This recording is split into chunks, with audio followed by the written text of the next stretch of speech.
The morning they came for her, the frost was still thick on the cedar planks of her porch. Wind carried ash from the East Hills, where fire had chewed through 3 homesteads in a single week. Eliza Routh's breath smoked as she stood in her yard, hands red from the water she'd drawn too early from the well, not yet thawed. Her dress was worn at the cuffs. Her boots had holes. But she stood straight, even as she watched the dark line of riders come down from the ridge. 6 of them, men she knew by gait before she saw their faces. Clayton Furl, Lem Adders, Will and Thomas Bain, old Ben Hayward, drunk even in the saddle, and Jonas Meeker, the one who used to sell her husband whiskey on credit until the debt drowned them. They came slow, not hiding, not rushing either, like they'd already decided it was theirs to do. Eliza didn't reach for the shotgun. She hadn't loaded it in weeks. Powder had run dry, and she knew how this worked. Guns just made it faster. Instead, she turned and went back inside. The house was quiet. No dog, no child, just the wind whispering in through the gaps in the windowsill where her husband's hand never got to finish the chinking. Nathan had died before the last snow, half-eaten by fever, half-starved by the drought. He left her with the land, the debt, the suspicion. Widow Routh pretty once, childless, alone. And the creek that cut through her land had water, even in August. Eliza shut the door and bolted it, not because it would hold, but because a woman deserves at least the pretense of resistance. She took her knife from the flour tin. Then she waited. The knock was polite, knuckles wrapped in gloves. "Eliza," came Meeker's voice. "We've come on account of the survey. Your line's wrong, cuts into the town's claim." "The line been there 20 years," she said, "before you ever staked a shovel." Another voice, Clayton's, spoke up then. "Ain't about the line, Eliza. It's about you. You don't belong here." A pause, wind scraped the eaves. Then the crash of wood, the door splintered inward. They came fast after that. Eliza slashed once, caught Will Bain's wrist, but then a boot caught her in the ribs and she went down. Hands pinned her, cold fingers at her throat. The knife was gone. Lem Adders held a belt between his hands like a garrote, already stained. She saw the buckle, dulled with years, and thought of how it must have belonged to his father, maybe used the same way. She didn't scream, couldn't, her throat constricted, her vision blackened. But then the belt slipped. Gunfire cracked outside, sharp and close. Another shot, then another, screaming hoofbeats. The weight lifted from her. Eliza rolled over, gasping, clawing for the knife she no longer held. The front door was empty. Then a man stepped through it, alone. He wore black, dust-blown and dry, spurs on his boots, a long rifle across his back. His beard was gray at the edges but trimmed. His eyes, blue as the high Nevada sky, settled on her like they already knew her. "Mrs. Routh," he said. Eliza nodded, still on the floor. "Get up," he said. "They won't try again." She rose slow, blood in her mouth, throat raw. "Who are you?" He didn't answer right away.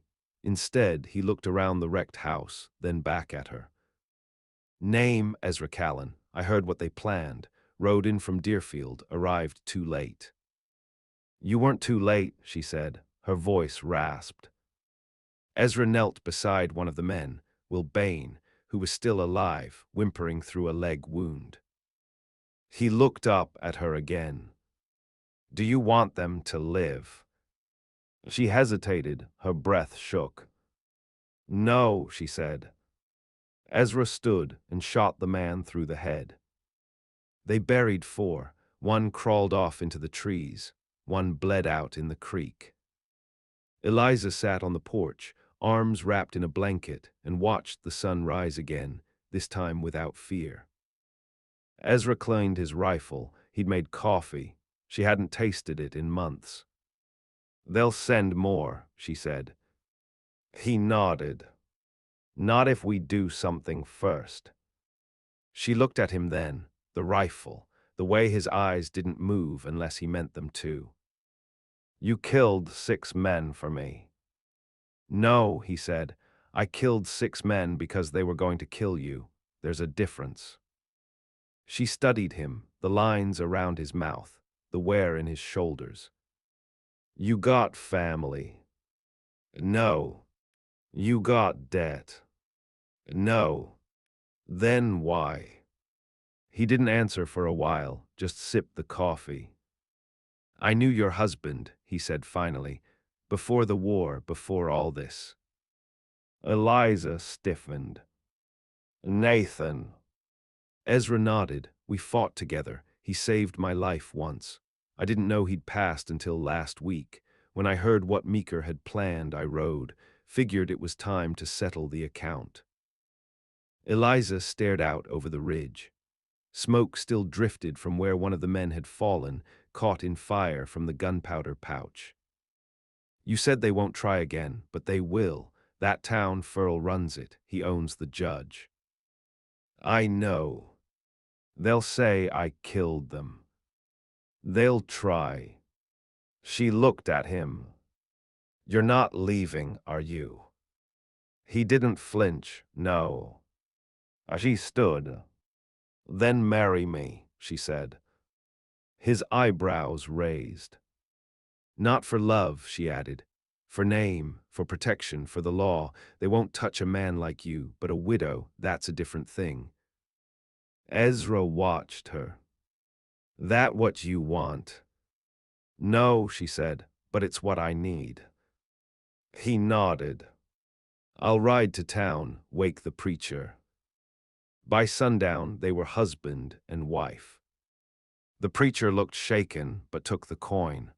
No witnesses but the dead and the wind.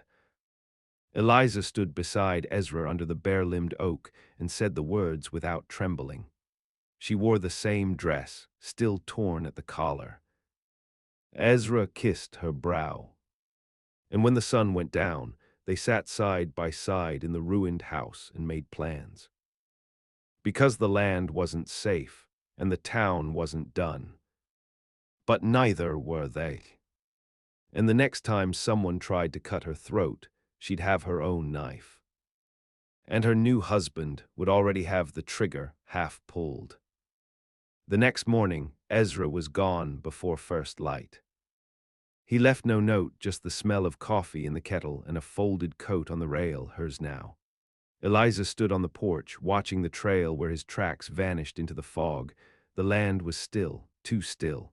The silence out here didn't hum with promise like it used to. It crouched. She didn't go back inside. The house stank of blood and broken things, so she walked the perimeter of the land, what was left of it, stepping careful past churned-up dirt where the men had bled. Crows had come already. Their wings whispered overhead, blacker than gunmetal. By noon, she found the line stake that Meeker had moved. It was driven deep into soft earth, 2 rods west of where it belonged. She yanked it free and threw it in the creek. There were rights and there were claims, and then there was the truth, and none of them ever lived in the same place. When she came back, Ezra was on the porch again. His horse was lathered, flanks streaked in salt and dust. He was holding something wrapped in oilcloth. Ledger, he said. He handed it to her and she unwrapped it slow. The paper inside smelled like old whiskey and mold. Names, debts, parcels marked off with crude lines, Meeker's handwriting.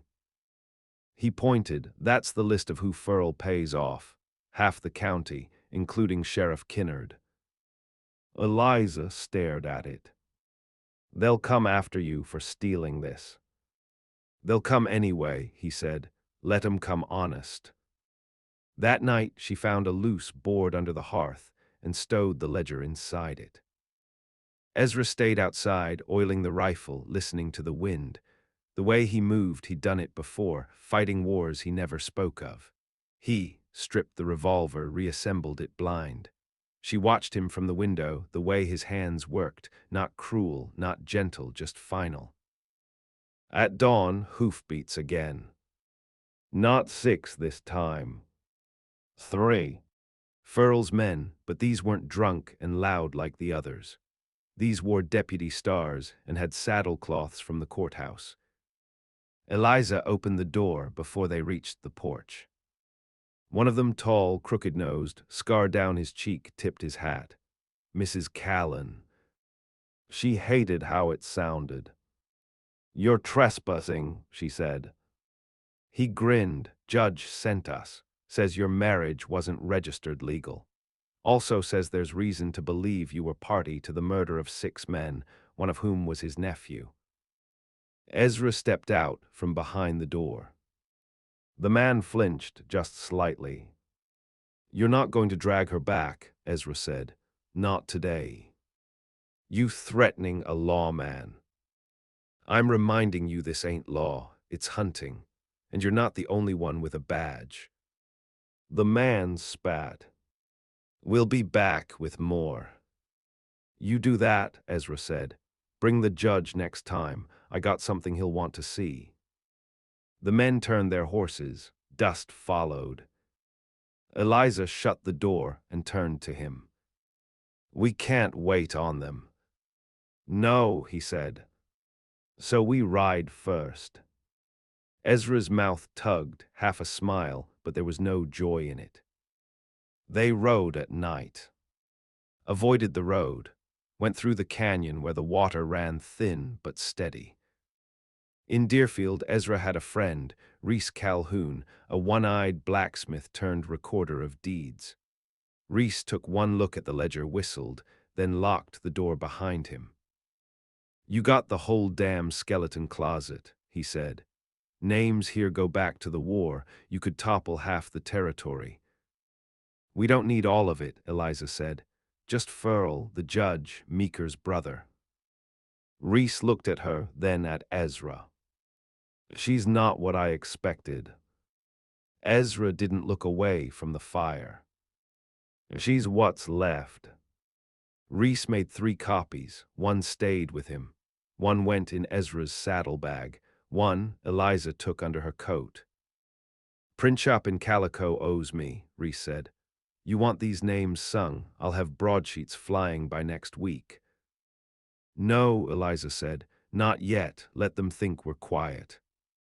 Ezra nodded. "We do this clean. Take their power, not just their lives." But part of her wanted blood. She'd seen the way Will Baines smiled before he tried to kill her. The way Lem Adders had laughed while tying the belt. She saw them in dreams, heard them in wind. "Let me take the judge," she said.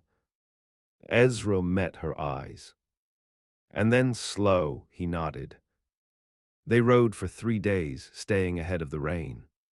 On the 4th morning they reached West Bank, where Judge Harrell kept his summer home, a 2-story spread with white stone steps and iron gates, the kind of place where law was something you bought. Eliza dressed clean. Ezra waited in the trees. She knocked at the front. A butler opened, eyes wary. "I've come to discuss legal registration of my marriage," she said. "My husband has property near Furnace Ridge. We need a new deed filed under joint claim." The butler frowned. "The judge isn't seeing anyone." She pulled the ledger copy from her coat. "Tell him it's about water rights and bribery." He hesitated, then left. Minutes later, she was inside. The judge sat behind a wide desk. He was pale, thick-necked, with hands too soft for the pistol he wore. "What's this?" he asked. Eliza placed the papers in front of him. "You'll read it."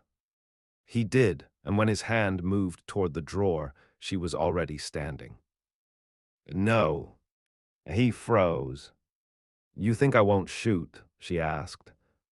He studied her, saw the calm, saw something else. "I could have you hung. Not before the town hears your name tied to every crooked deal west of the Black Ridge." He tried to speak, but his mouth was dry. She leaned forward. "You'll go to Furl. You'll tell him the ledgers are gone. that it's over, that any retaliation will bring fire. And if I do. She smiled a dead smile, nothing soft in it. Then I send it all, every copy, to every land court from here to Salt Lake. She left him sitting there, trembling. When she stepped outside, Ezra was waiting. She handed him the pistol she'd taken from the judge's desk. Yours now, she said. Did he listen? He will. But Ezra looked east. They won't, not all of them, not Furl. No, she said. And then the wind shifted.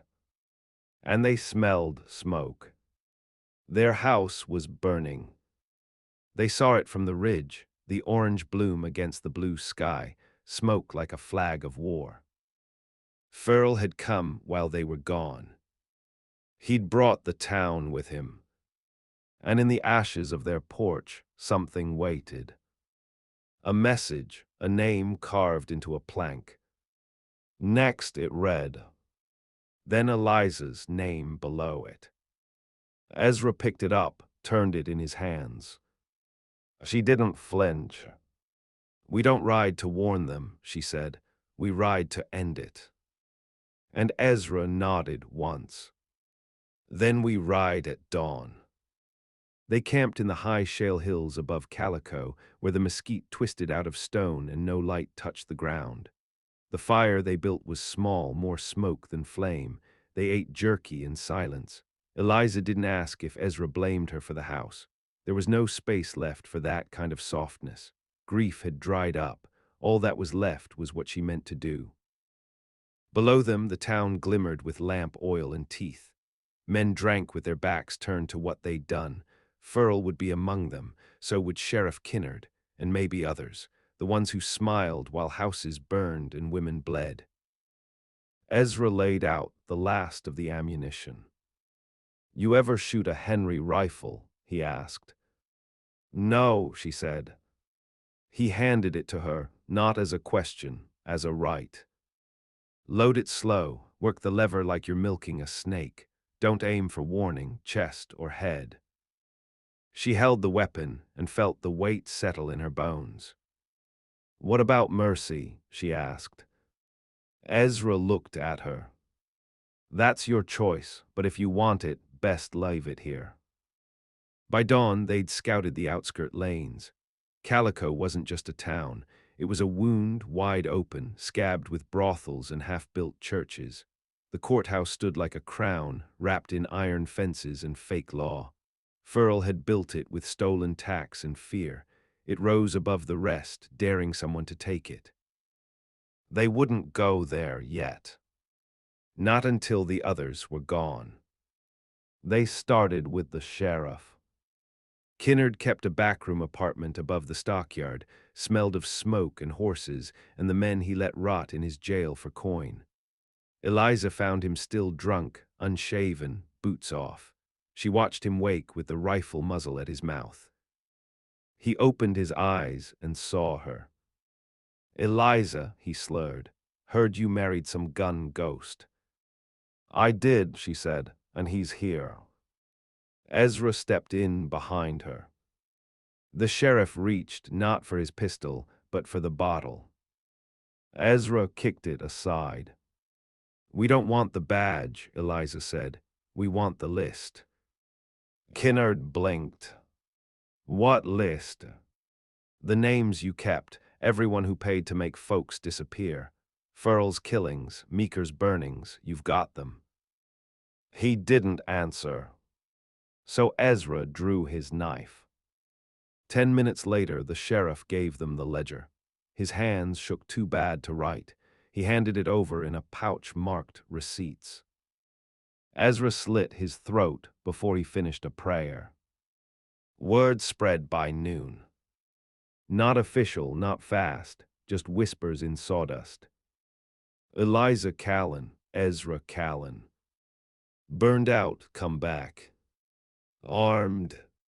The broadsheet presses ran again in Deerfield, fed by Reese's hand. Every ledger page had a copy. each one marked with the seal of a notary. By dusk, the papers flew across the plains on riders paid in coin and revenge. But in Calico, Furl still sat in the courthouse, surrounded by guns and lies. "We'll have to smoke him out," Ezra said. Eliza shook her head. "No, he's waiting for that. He wants a siege, wants to play war." "Then what?" "We make the town choose." "How?" She looked out at the square, where workers still hauled stone and dust, same as every day. "Let them read, let them see what he's built." That night she and Ezra nailed copies of the ledgers to every wall in the town, saloon, church, mill, names bold, transactions clear. Every fence stolen, every well poisoned, every man bought or buried. In the morning, there were no sermons. The preacher had vanished.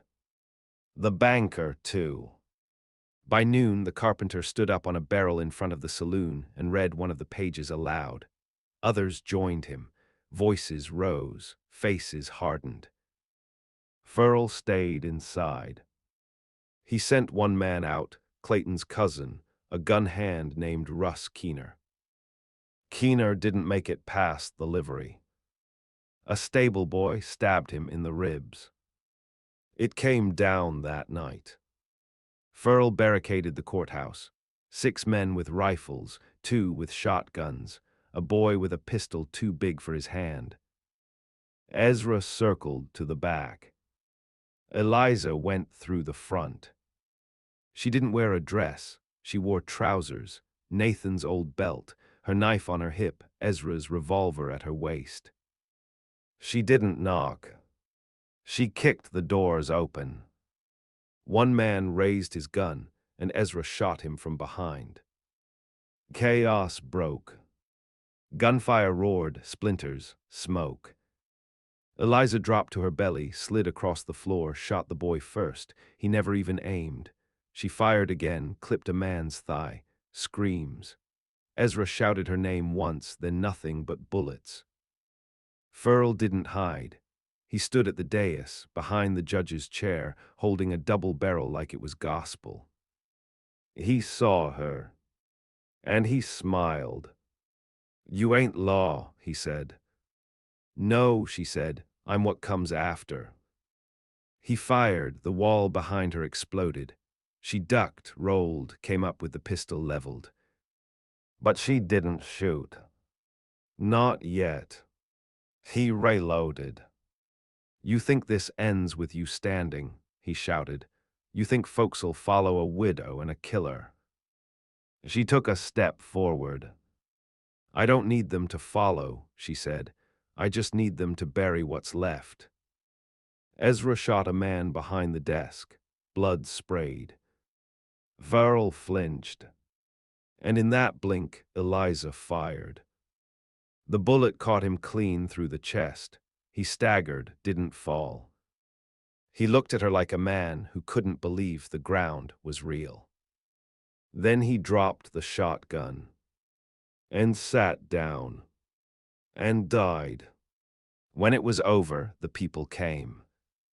They found her standing, gun still raised, Ezra beside her. No one spoke. Then a woman, old, crooked back, teeth missing, stepped forward and said the only thing anyone needed to hear. "It's done." And it was. But Eliza did lower the pistol. Not yet. Because she knew better than to think the rot only lived in men like Furl. There were others.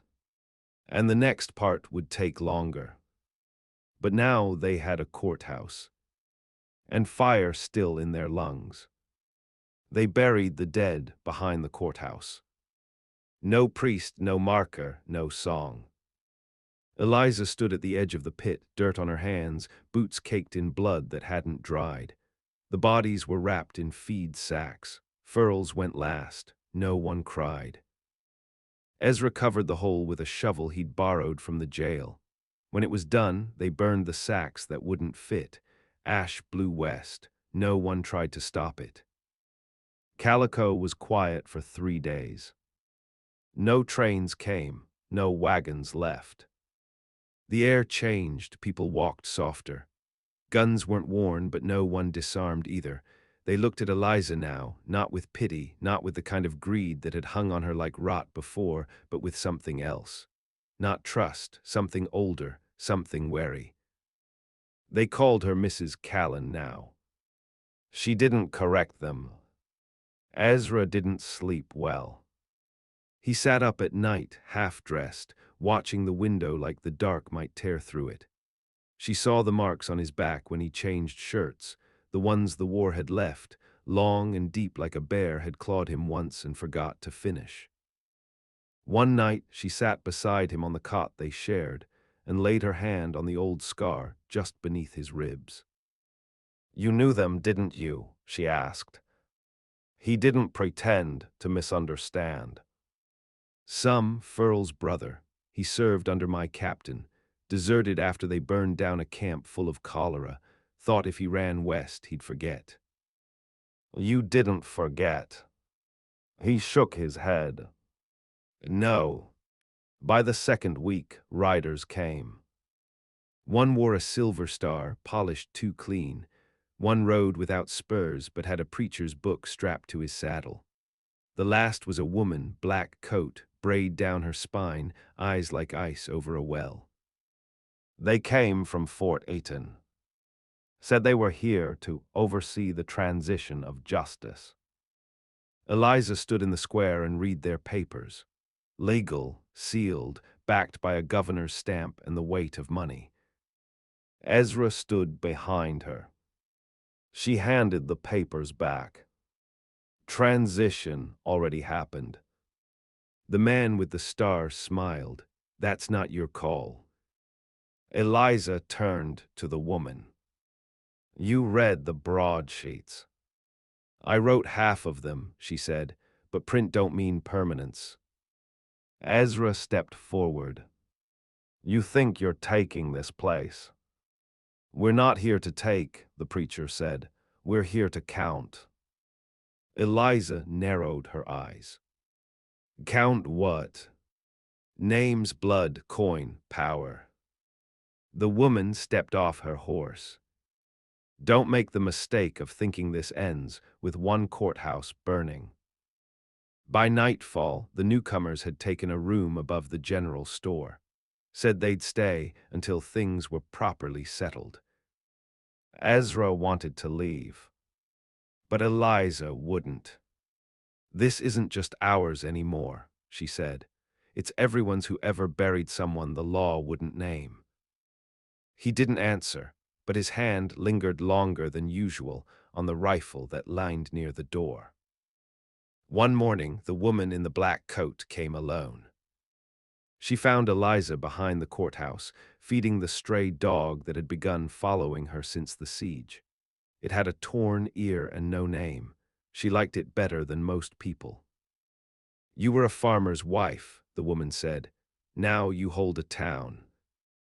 "I hold nothing," Eliza said. "Just keep others from stealing it." The woman nodded. "That's how it begins." She offered a flask. Eliza didn't take it. "I know who you are," the woman said. "Your name's gone across every territory line now. Widowed, twice married, violent." "That last one's true." The woman's eyes didn't blink. "I killed a man once for stealing a horse," she said. "Then I killed another because he smiled too wide while watching me eat. Don't tell me what you are, tell me what you want." Eliza looked out across the dirt and light and the hills that once felt like home. "I want them to stop coming." "They won't," the woman said, "but they can start coming with fear instead of fire." "What would that cost?" The woman smiled. "Names, oaths, a structure, a badge." Eliza stood. "I don't want to be sheriff." "Then choose one who won't sell it." She chose a widow named Esther McGill. 60 years old, mean as rusted iron, carried a double barrel she named God's Patience and had never fired a warning shot in her life. Ezra didn't argue. The townsfolk didn't either.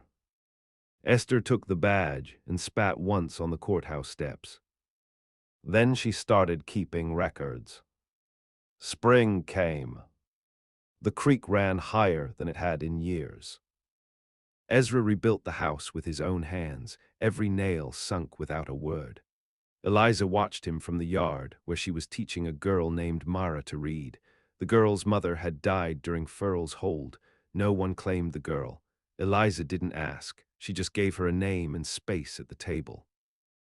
Sometimes Eliza dreamed of the belt again, the one they tried to use. Sometimes she heard it cinch in her sleep. But when she woke, it was gone. And Ezra's hand was always nearby. One evening she asked him, "Why didn't you leave when it was done?" He stared out across the land, where new wheat was trying to rise. "Because I was finished running," he said, "and you weren't done yet." She touched his hand. "We're not done," she said. And he nodded. But in the distance she saw dust. Another rider coming. Always another. And she stood, waiting. The rider came slow, not the charge of violence, not the urgency of law, just the steady pace of someone who already knew what they'd find. Tall in the saddle, face hidden beneath a drover's brim, coat stitched with dust from counties Eliza had never stepped in. The kind of man who didn't knock because doors opened before him, or they didn't and something died. Ezra saw him first. He was working the fence, new pine, posts sunk deep. But when he caught the shape cresting the rise, he stopped, leaned on the rail, and waited. Eliza came from the garden. Mara trailed behind her, basket in hand. Ezra didn't look back when he spoke. "His name's Callan." The name hit like iron in water, cold, spreading. She froze. "Your brother." Ezra nodded once. "Didn't know he was still alive," he said. "Didn't know you had a brother," she said. Ezra's jaw moved like he'd chewed too long on silence. Then he turned to her. "We rode east long ago. War split us. I took the blood, he took the coin." She understood the rest. You didn't need to be from the same womb to know what that meant. If Ezra killed for justice, this one had killed for purchase. The rider stopped 30 feet from the house, didn't dismount. Eliza stepped forward. "You got a name?" she asked. The man lifted his head. His face was older than Ezra, but not weaker, clean-shaven, pale eyes like creek stones under ice. "I do," he said, "but it doesn't matter." He looked past her to Ezra. "I came because they sent for me. Said a man by my name was tearing down half the territory. Said he married a witch. Said he killed Furl." Eliza smiled without warmth. "He didn't kill Furl, I did." The rider's eyes moved back to her. "I believe that," he said. She stepped closer. "You come to finish what he started." The man didn't blink. "I came to see if what they fear is true." "And is it?" He looked around at the fence, the wheat, the girl behind her. "No," he said, "it's worse. You're building something." Ezra walked forward then, slow, deliberate. He didn't draw. "I buried you," he said, "under pine and stones. You took the money, left me in the mud." "I took the money," the man said, "because I knew you'd never take enough." A pause. Then soft, "Why are you here?" The rider didn't smile. "I wanted to see the woman worth burning a map for." He dismounted, stood beside the horse, hands empty. "I've killed men for less than what you did, but not for this." Ezra moved closer. They were 10 feet apart. Blood bound them, but it might as well have been knives. "You riding on?" "Eventually," the man said, "but not yet." Eliza crossed her arms. "You stay one night, no promises, no guns." He nodded. "I'll eat in the yard." She didn't offer a chair. That night the fire cracked low. Mara slept in the loft. Ezra and his brother drank rye from a bottle that had survived 6 moves in one fire. Eliza sat apart, sharpening her knife, edge slow and patient. She didn't trust the man, she never would. But she listened. The stories were old, skirmishes, gold hauls.